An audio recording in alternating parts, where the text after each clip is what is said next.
माननीय मुख्यमंत्री महोदय आदरणीय सुखविंदर सिंह सुक्खू जी से इस अवसर पर हम सभी को संबोधित करें, जिनके लिए कहना चाहूंगा, सांसों में खनकती हर दिल का वो राज है।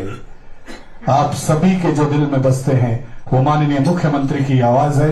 जोरदार तालियों से स्वागत करें माननीय मुख्यमंत्री महोदय का। हिमाचल सरकार ने सामाजिक कल्याण एवं स्वास्थ्य मंत्री कर्नल धनीराम शांडिल जी, हमारे शिमला के विधायक माननीय श्री हरीश जनाटा जी, शिमला के महापौर श्री सुरेंद्र चौहान जी, हमारी सेक्रेटरी हेल्थ सुधा देवी जी, हमारे डायरेक्टर प्रकाश द्रोज जी, जोया अली रिजवी जी हमारी deputy commissioner NHM, Priyanka Verma ji mission director NHM, सभी डोनर्स जो भी आए हैं, सभी टीवी चैंपियंस और सभी उपस्थित सभागार में मेरे साथीगण। जब से हमारी सरकार सत्ता में आई है, हमारा प्रयास हमेशा से हेल्थ सेक्टर को मजबूती प्रदान करने का रहा है। चाहे वो किसी भी क्षेत्र में ले लीजिए, टीबी से संबंधित है, जो भी नई बीमारियां दिन प्रतिदिन आती है, सीजनल डिजीज आती है, सब प्रकार से हमारी सरकार प्रयास कर रही है कि इनका डायग्नोज प्रॉपर तरीके से हो। और मुझे खुशी है कि आज हिमाचल प्रदेश के 12 जिलों में ये टीबी उन्मूलन कार्यक्रम जो 100 दिन के लिए चलाया जाएगा, और जो हमारे टीबी के संबंध में हिमाचल प्रदेश की जो प्रगति है वो बहुत अच्छी है। तकरीबन 4000 के करीब से कम के लोग हमारे टीबी के से ग्रस्त होंगे। मेरा मानना है कि हम इन्हें 100 दिन के जब हम कार्यक्रम शुरू करेंगे, 100 दिन के अंदर पहचान करने के बाद उनका इलाज हम शुरू कर देंगे और जल्दी भी हिमाचल प्रदेश टीबी मुक्त हो जाएगा। मैं ये बात इसलिए भी कहना चाहता हूं कि जब हम छोटे थे उस समय जो भी टीवी पिक्चर आती थी पुरानी, उसमें टीबी से लड़ाई दिखाई जाती थी कि इस गांव में टीबी होगी, वहां टीबी होगी। अगर आप 70 और 80s की पिक्चरें भी देखें तो उस समय भी टीबी से ही संबंधित एक रोग की पिक्चर दिखाई जाती थी। 60s में तो और हाल बुरे थे और 50s में भी बहुत अच्छे नहीं थे। आजादी से पहले तो देश की पॉपुलेशन बहुत कम हुआ करती थी। पिक्चरों की विजुअलाइज जो करवाते थे उसमें टीबी दिखाते थे कि इस गांव में टीबी होगी और इतने लोग उनका मौत होगी। फिर ये सब चीजों पर भारतवर्ष में काबू पाया गया, अपने आप काबू पाया गया। और आज मुझे खुशी है कि हिमाचल प्रदेश में हम आने वाले समय में टीबी मुक्त हिमाचल प्रदेश बनने जा रहे हैं। जहां तक हेल्थ सेक्टर की बात है, हमने अपने संसाधनों से भी 2 करोड़ रुपए की मुख्यमंत्री क्षय रोग निवारण योजना शुरू की है, जो कि हम अपने सरकारी फंड से देते हैं। इसके अलावा CSR के तहत कई ऑर्गेनाइजेशंस आई है, पावर ग्रिड है, SJVNL है, सन फार्मा है, और भी कई ऑर्गेनाइजेशंस है जिन्होंने CSR के तहत पैसा उपलब्ध करवाया है। हमारी 13% आबादी, 13% या इससे अधिक आबादी 60 साल की उम्र की से ज्यादा की है।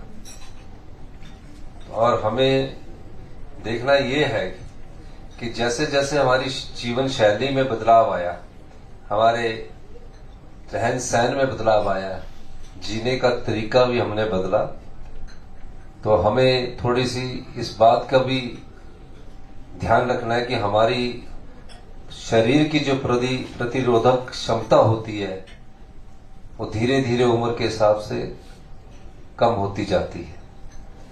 और जो आजकल खान पान है वो ऐसा खान पान है कि प्रतिरोधक क्षमता को बढ़ाता नहीं है बल्कि वो और कम करता है।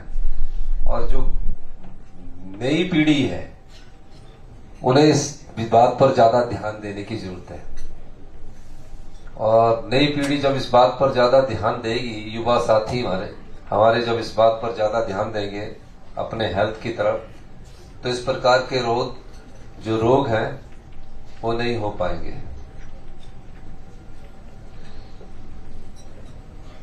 मैं आप सभी का बहुत बहुत धन्यवाद करना चाहता हूं। जब से हमारी सरकार आई है, हमारी सरकार की जो प्राथमिकताओं में है उसमें हेल्थ सेक्टर हमारा प्रायोरिटी सेक्टर्स है। हम उस पर विशेष ध्यान दे रहे हैं। अभी आने वाले समय में बहुत हमने बदलाव किए हैं, लेकिन 40 साल से एक ऐसी व्यवस्था चल रही है जो रूटीन की व्यवस्था है। उस व्यवस्था में हम बदलाव कर रहे हैं और हमने कई बार कहा कि हम व्यवस्था परिवर्तन से आत्मनिर्भर हिमाचल का निर्माण करेंगे। हेल्थ सेक्टर में मैं बताना चाहूंगा, हमने कैजुअलिटी को अपग्रेड करके डिपार्टमेंट ऑफ इमरजेंसी मेडिसिन बनाया है और जो वर्ल्ड क्लास मेडिकल टेक्नोलॉजी की प्रैक्टिस पूरे वर्ल्ड में है उसको हिमाचल प्रदेश अपनाने जा रहा है। उसमें किसी भी प्रकार के कोई भी धन की कमी नहीं है। लेटेस्ट टेक्नोलॉजी के टेंडर्स हो चुके हैं, मशीन्स आनी शुरू हो जाएगी। ये शुरुआत है, एक सोच है, ताकि भविष्य में हमारे जो 75 लाख की जनसंख्या में जो हमारे साथी, हमारा समाज, हमारा परिवार रहता है, उसे पहली ही स्टेज पर ये डायग्नोज हो जाए कि मुझे किस बीमारी से किस प्रकार लड़ना है। अभी तक जो हालात है वो ट्रांजिशन में लोगों को भेजा जाता है, सिविल हॉस्पिटल से आईजीएमसी हॉस्पिटल, आईजीएमसी के बाद पीजीआई, और रेफर में ही 6 महीने लग जाते हैं और हमारी डिजीज जो है बहुत ज्यादा बढ़ जाती है। उस स्थिति को समझते हुए हेल्थ सेक्टर को भी रैशनलाइजेशन करने की जरूरत है और हम जल्दी ही जो मेडिकल कॉलेज है इनका कैडर अलग करना चाहते हैं। हेल्थ डायरेक्टरेट ऑफ हेल्थ का अलग कैडर करना चाहते हैं, क्योंकि एक दूसरे के बीच में रहकर और राजनीतिक दबाव के कारण वो अच्छी तरह से आगे उसमें सुधार नहीं कर पाते हैं। हमारा प्रयास है कि हम उसमें सुधार करें और जो डॉक्टरों की कमी है, जो डॉक्टर छोड़कर जा रहे हैं, उसका ऑनरियम बढ़ाने का हमने निर्णय लिया है। जो पीजी करता है उसको 60,000 से बढ़ाकर 1 लाख रुपया कर दिया जाएगा और जो एसआरशिप या डीएमई कर रहा है उसको 90,000 से बढ़ाकर 2.25 लाख करने की हम कोशिश कर रहे हैं। वो इसलिए कर रहे हैं कि हम हिमाचल प्रदेश की जनता को हम वर्ल्ड क्लास प्रैक्टिस के हिसाब से डॉक्टर उपलब्ध करवा सकते हैं। डॉक्टरों की जो आवली जो काम करने हैं 8 घंटे या 9 या 10 घंटे करने का है, उस सिस्टम को स्ट्रीमलाइनिंग करने की हम कोशिश कर रहे हैं, क्योंकि ये सब प्रयास एकदम नहीं हो सकते।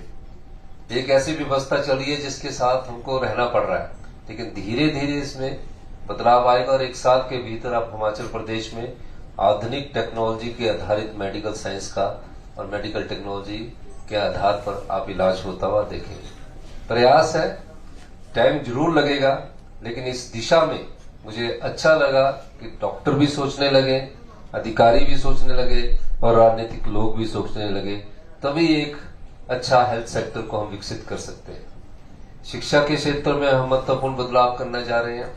Rajiv Gandhi day boarding school ग्रामीण क्षेत्रों में खोले जा रहे हैं, आधुनिक स्कूल खोले जा रहे हैं, स्विमिंग पूल तक की व्यवस्था उन स्कूलों में हम करने जा रहे हैं, खेल की सुविधा हम देने जा रहे हैं। 5 हमारे इन स्कूलों में काम शुरू हो चुका है और इस दृष्टि से हम शिक्षा क्षेत्र में महत्वपूर्ण बदलाव लेकर एक करिकुलम भी हम उसमें शामिल करने जा रहे हैं हेल्थ से संबंधित, ताकि भविष्य में बच्चे जब बचपन में एक चीज विकसित होती है तो उसके लाइफ लॉन्ग चलती है। तो इस दिशा से हम आगे बढ़ रहे हैं। तीसरा, हमारा जो प्राकृतिक सौंदर्य है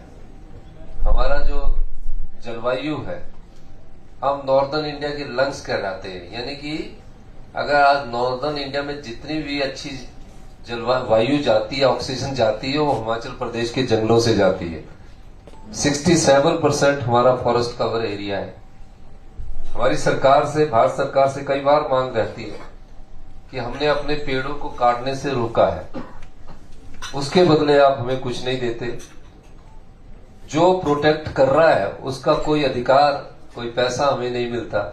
नई चीज लगाने की, पेड़ लगाओ, उसके लिए आप पैसे देते, तो वो भी करो, लेकिन जो प्रोटेक्ट कर रहा है उसके लिए भी करो, क्योंकि अगर जंगल रहेंगे तभी जीवन और अच्छा हम जी सकते हैं। तो प्राकृतिक सौंदर्य के हिसाब से हम अपनी इंडस्ट्रियल पॉलिसीज में भी चेंजिंग लाने की कोशिश कर रहे हैं। हम चाह रहे हैं कि जो हमारा प्राकृतिक सौंदर्य है उसमें टूरिज्म हमारा प्रायोरिटी सेक्टर है, दूसरा हाइड्रो सेक्टर है, तीसरा हमारा डाटा स्टोरेज है, चौथा फूड प्रोसेसिंग है, और पांचवा डेयरी इंडस्ट्रीज को हम बढ़ावा देने की दिशा में महत्वपूर्ण बदलाव कर रहे हैं। इसका ये मतलब नहीं कि हमारे जो इंडस्ट्रियल एरिया है, आम, बद्दी, रोटी वाला, उनमें और इंफ्रास्ट्रक्चर डेवलप करने के लिए हम काम कर रहे हैं। 1-1.5 वर्ष बाद आप बद्दी का भी देखेंगे और हम उसमें भी बहुत बदलाव कर आने वाले बजट में उसकी नई तस्वीर के साथ हम आने वाले हैं। और हम चाहते हैं कि 2027 तक हिमाचल प्रदेश सेल्फ रिलायंट बने, आत्मनिर्भर बने। उसके लिए हमें महत्वपूर्ण कानून लाने पड़ रहे हैं, नियमों में बदलाव करना पड़ रहा है। आप देख रहे होंगे कि नित्य नई कैबिनेट मीटिंग में नई योजनाओं को लागू किया जा रहा है। युवाओं को कैसे रोजगार मिले, हिमाचल के युवा कहीं भी जाओ, बाहर जाकर मिलते हैं, हॉस्पिटैलिटी सेक्टर में मिलते हैं।